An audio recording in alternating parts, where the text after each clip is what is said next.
kita mengucapkan kalimat takbir, kita mengucapkan kalimat tahmid, itu semua kita berzikir, kita mengingat kepada Allah Subhanahu wa taala dengan lisan. Tetapi ada lagi kita mengingat kepada Allah Subhanahu wa taala, yaitu dengan qalbi, itu dengan hati. Di mana saja kita berada dan di saat kapanpun, dan kita selalu mengingat kepada Allah Subhanahu wa taala. Baik kita sedang bekerja di kantor, tentunya kita bekerja di kantor tidak akan berani untuk korupsi, untuk manipulasi. Kan kita selalu mengingat kepada Allah Subhanahu wa taala dengan qalbi, dengan hati. Dan andai kata itu kita lakukan, yaitu kita telah berbuat korupsi, maka seakan-akan itu sudah terbayang siksaan di dalam diri kita. Kan kita selalu mengingat kepada Allah Subhanahu wa taala dengan qalbi. Hadirin kaum muslimin sidang jemaah rahmatullah. Begitu juga jika kita ditakdirkan oleh Allah menjadi seorang yang punya, menjadi seorang kaya, maka kita akan memberikan kepada orang yang berhak untuk menerima. Karena kekayaan yang kita miliki itu amanah. Kekayaan yang kita miliki itu adalah titipan. Bisa tidak kita memfungsikan kekayaan kita itu jalan yang benar. Kalau kita bisa memfungsikan kekayaan kita ke jalan yang benar, maka juga nanti kita akan mendapatkan suatu kebahagiaan daripada Allah Subhanahu. Namun begitu juga sebaliknya, apabila kita mempunyai suatu harta benda yang banyak, tetapi kita tidak bisa memfungsikan di jalan yang benar, harta bendanya hanya untuk berfoya-foya, untuk bersenang-senang, maka di lain nanti kita akan mendapatkan suatu kecelakaan daripada Allah Subhanahu wa taala. Hadirin kaum muslimin sidang jemaah rahmatullah. Kami telah diberikan mada oleh takmir mengenai masalah akidah di era modernisasi. Akidah itu adalah suatu keyakinan. Akidah itu adalah sebuah kepercayaan. Karena ini adalah merupakan suatu pokok dalam hidup kita. Kalau kita percaya kepada Allah Subhanahu wa taala, maka akidah itu harus kuat.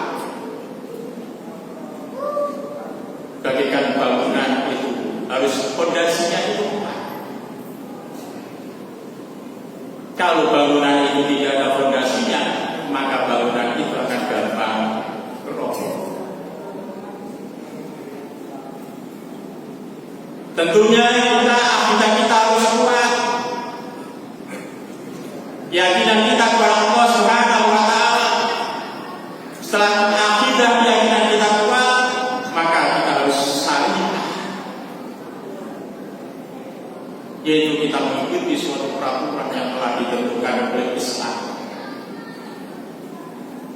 Apa peraturannya? Ya tentunya Al-Quran dan As-Sunnah.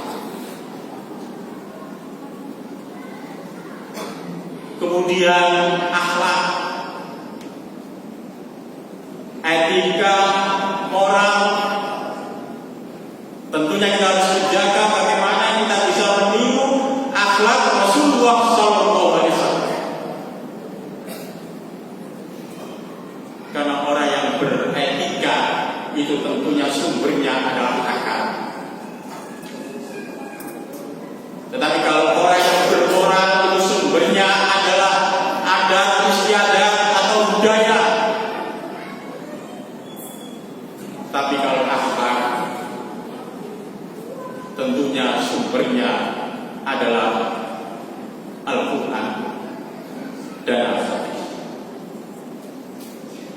Tentunya bagaimana dalam kita di era modernisasi ini.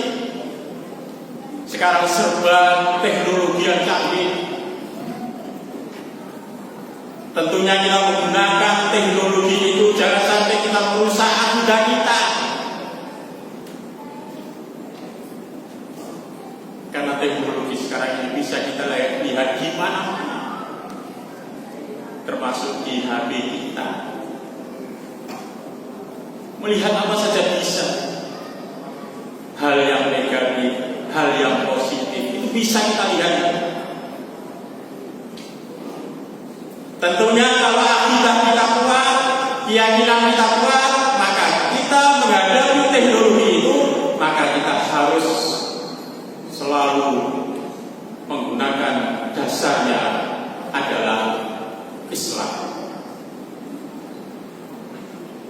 Teknologi itu kita gunakan dengan dasar Islam. Banyak sekali teknologi itu kita manfaatkan dengan yang sebaik-baiknya. Termasuk itu tadi ada IG, ada TikTok, ada Facebook. Itu manfaatkan. Tentunya kita harus manfaatkan yang baik, yang berdasarkan dengan Islam, berdasarkan dengan Al-Quran dan Al-Hadis. Kalau kita tidak kita dasari dengan Al-Quran dan Al-Hadis, maka tentunya teknologi itu yang akan kita buka itu hanya yang negatif saja. Maka inilah adalah benteng bagi kita akidah itu. Sehingga akidah itu adalah merupakan suatu iman.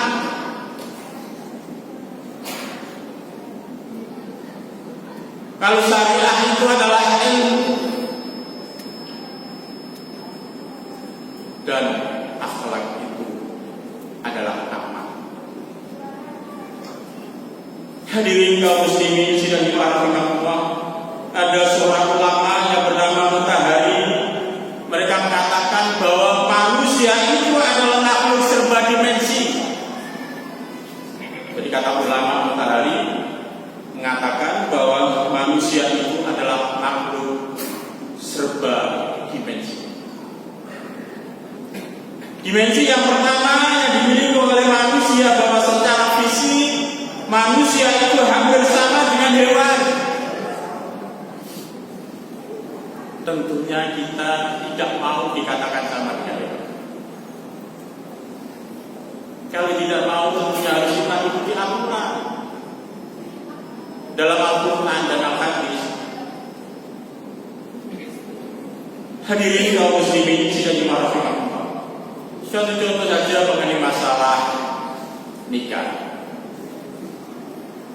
Kalau hewan kawin, tapi kalau kita sebagai makhluk yang manusia yang punya serba dimensi tadi, nikah harus ada saksi, harus ada wali. Jadi harus ada saksi, harus ada wali. Dan di situ ada iskolan, golidor, ada suatu ikatan yang bersungguh-sungguh, perjanjian yang sangat kuat. Sebagaimana disebutkan dalam Al-Quran surat Ar-Rum ayat 21, wa min ayatihi an khalaqalakum min anfusikum azwajan litaskunu ilaiha wa ja'ala bainakum mawaddatan wa rahmah inna fi dzalika laayatin liqaumin yatafakkarun. Ini kita telah mengikuti suatu aturan sehingga kita tidak bisa disebut sebagai hewan. Memang secara fisik manusia butuh makan, hewan juga butuh makan, itu secara fisik. Hewan butuh minum, manusia juga butuh minum. Tetapi aturannya kan berbeda manusia dengan hewan. Ini kata ulama Mutahari. Mempunyai beberapa dimensi. Dimensi yang pertama, secara fisik manusia hampir sama dengan hewan. Dimensi yang kedua, bahwa manusia itu memiliki sejumlah emosi. Manusia itu gampang marah. Manusia itu gampang iri. manusia itu gampang dengki, itu manusia. Dan bisa marah, bisa emosi, dan sebagainya. Ini dimensi yang kedua, bahwa manusia memiliki sejumlah emosi. Kemudian dimensi selanjutnya, bahwa manusia itu punya suatu perhatian terhadap keindahan. Manusia itu ingin yang indah, manusia itu ingin yang bagus, atau ruangan itu ingin yang bagus, yang indah. Masuk masjid tulisan indah, bagus. Bahkan kegiatannya juga banyak sekali. Bahkan beberapa kali telah mendapat award. Ini kita harus apresiasi dalam pengelolaan masjid. Hadirin kaum muslimin sidang rahimahullah. Manusia memiliki naluri untuk menyembah kepada Allah. Manusia itu punya naluri untuk menyembah kepada Allah, untuk beribadah kepada Allah. Cuma nalurinya itu, dorongannya itu kuat atau tidak. Kalau dorongannya itu tidak kuat, akidahnya tidak kuat, keyakinannya tidak kuat, maka mereka akan malas untuk melakukan ibadah kepada Allah, walaupun mereka kesal. Tetapi mereka tidak melakukan, mereka tahu karena manusia punya suatu naluri untuk beribadah kepada Allah. Tetapi kalau naluri itu kuat, dorongannya kuat, maka manusia itu akan rajin untuk melakukan ibadah kepada Allah. Ya ayyuhan nasu rabbakum alladzi khalaqakum min qablikum la'allakum tattaqun. Sembahlah Tuhanmu yang telah menciptakan kamu, sebagaimana yang dilakukan oleh umat-umat yang terdahulu, agar supaya kita itu menjadi orang yang bertakwa kepada Allah Subhanahu wa taala.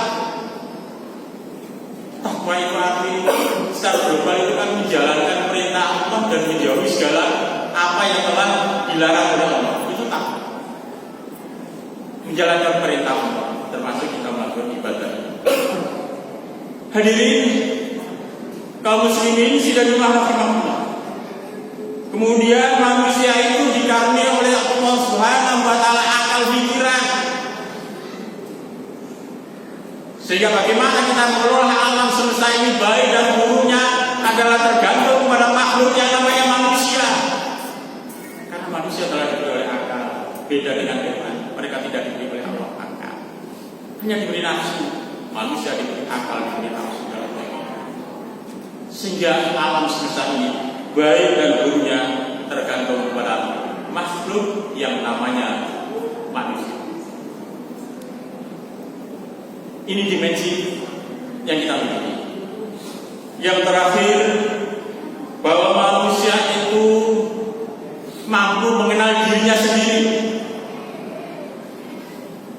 Manusia mampu mengenal dirinya sendiri. Apakah ada manusia yang tidak mampu mengenal dirinya sendiri? Termasuk orang yang hilang ingatan. Mereka tidak mampu mengenal dirinya sendiri. Termasuk orang gila yang di jalan, Anda tanya siapa namanya, ya mereka ada bisa jawab, ya mereka tidak tahu namanya. Mau sudah tahu mereka gila ditanya, ya sama. Maksudnya di sini bahwa kalau manusia sudah mampu mengenal dirinya sendiri, maka mereka itu akan bertanya. Pertanyaannya adalah, siapa yang menjadikan kita? Yang menjadikan kita adalah tentunya kita semua menjawab Allah Subhanahu wa taala.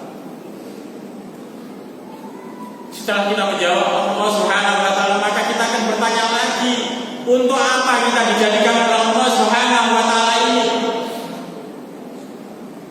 Yaitu untuk beribadah kepada Allah Subhanahu wa taala. Wa ma khalaqul jinna wal insa illa liya'budun. Hadirin kaum muslimin sidang rahimahullah. Demikianlah khutbah kami yang pertama ini. Mudah-mudahan ada manfaatnya, khususnya bagi diri saya sendiri dan umumnya Aqulu qouli hadza wastaghfirullah innahu huwal ghafurur rahim.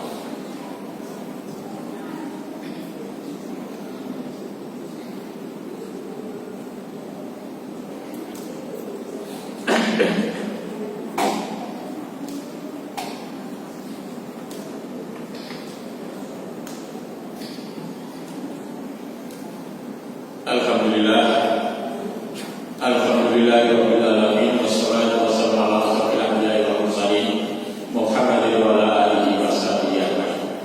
Allahumma shalli ala Muhammad wa ala ali Muhammad kama shallaita ala Ibrahim wa ala Ibrahim wa barik ala Muhammad wa ala Muhammad fil alamin innaka Hamidum Majid. Amma ba'du fa ya ayyuhan nas usikum fa iyaya bittaqwa faqad fazal muttaqun. Hadirin kaum muslimin sidang jemaah rahimakumullah. Marilah dalam khutbah yang kedua ini kita tutup dengan doa. Allahumma ighfir lil muslimin wal muslimat wal mu'minin wal mu'minat al ahya'i minhum